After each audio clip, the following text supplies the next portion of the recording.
on India's agenda, what makes a mark is the rise in exports, because we can't survive with as a consumption-led economy. We need to have exports presence, at least 20% of the annual financial inputs that we are having.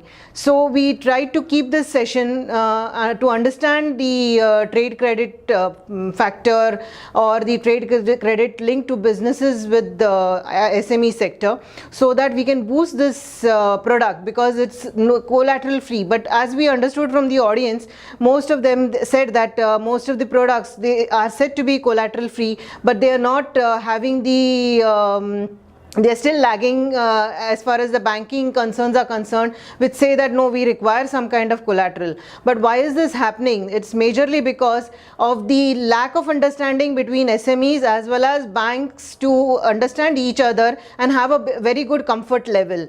As we say that we need to complete the KYCs, or we need to have the confirmed responses as far as our exports is concerned. So there are many MSMEs which lack understanding and think that a letter of credit can ensure them some kind of finance, but that is not true. We need to confirm our exports, and after the shipment of the same only we are able to receive the letter of credit. So such issues which are there in the MSME sector have been cleared in this panel discussion, and we hope to conduct more such issues related to MSME, wherein they can really achieve the collateral free funding, as we say.